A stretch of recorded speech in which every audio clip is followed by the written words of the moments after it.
Well, friends, welcome back and welcome to our last session together of this video series and study of the Kindness Challenge.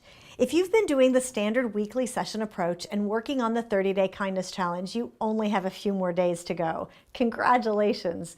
So this is going to be a short video session because in your discussion time with your group, I want you to be able to take the time for a special focus on one overall question.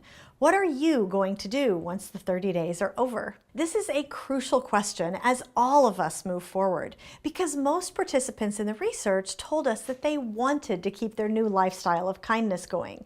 They saw the difference it made in others and in themselves.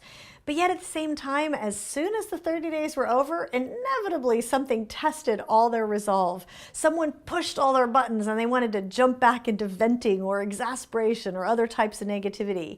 Or because they weren't regularly thinking about, what do I praise today? They then realized a few days later, you know what? I haven't expressed affirmation at all in the last few days, and so on. It is easy to slide when we're not being purposeful. Thankfully, there are a few actions that will make it easier to stay purposeful over time.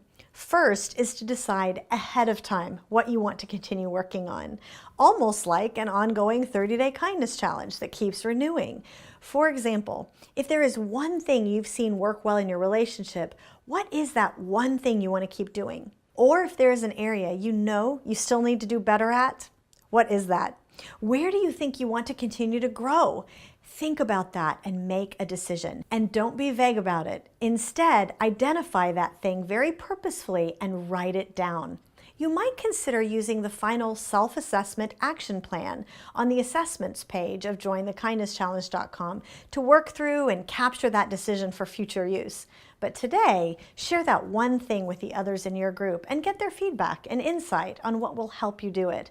And in turn, share your suggestions with others from all that you have learned so far. The second thing that will help going forward is to think back on the great things you've already seen happen in your life and relationships because of going through this process. Look back through your notebook at what you tried and what the response was each time, and then over time. Celebrate those things that worked well, and you'll be incented to keep doing them. Third, just as important, identify which of the superpowers of kindness you've realized that you now have. We haven't talked as much about the superpowers of kindness in our video study thus far because earlier on in the process, before you developed a competence at being kind, you wouldn't really see it as a superpower yet.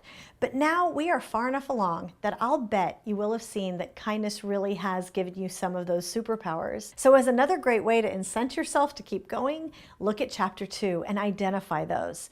For example, as one superpower, we say that kindness makes you emotionally bulletproof.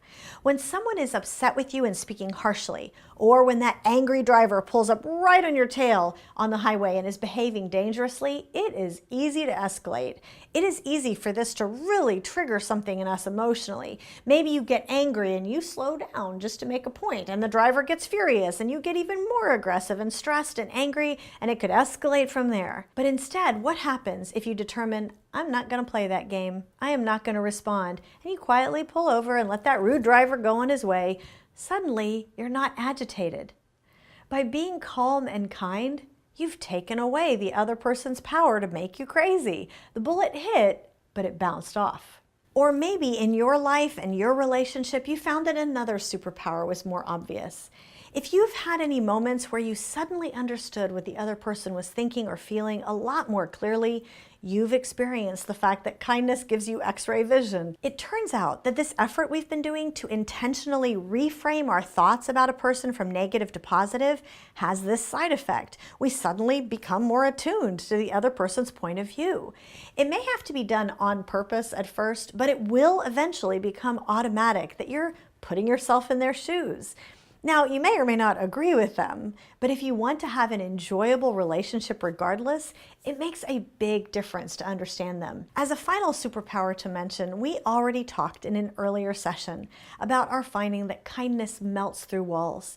Your person may have started out with a huge wall up against you, and maybe they still do at times, but maybe you see that your words or actions of kindness melt right through it. The person can still choose to brick up their heart again, but it becomes more work for them. Eventually, we found that so often the walls come down entirely. And if they haven't yet come down, listen, you can still move forward. You can still look ahead and anticipate the day when you will see those walls disappear. You can still put some success strategies into place for the long term, like keeping that journal or notebook going and experimenting with different words or actions and jotting down what you learn and what you see. Do that over a longer period of time and then look back, and you will almost certainly be encouraged. As you do move forward, I hope you will consider one final truth. Most of what you've been learning is a profound lesson that is worth celebrating all on its own. Although we want more enjoyment in our relationships, those relationships are not all about us. We have the opportunity to be a blessing in the life of someone else, and that is both a gift and a responsibility. And perhaps most important, as we develop a competence at kindness, we have the opportunity to shine that light into a society that desperately needs it. So set a great example. Draw others to the power of kindness. Share with them what you've learned, and you'll be a key catalyst in a spark that really does have the power to transform our culture.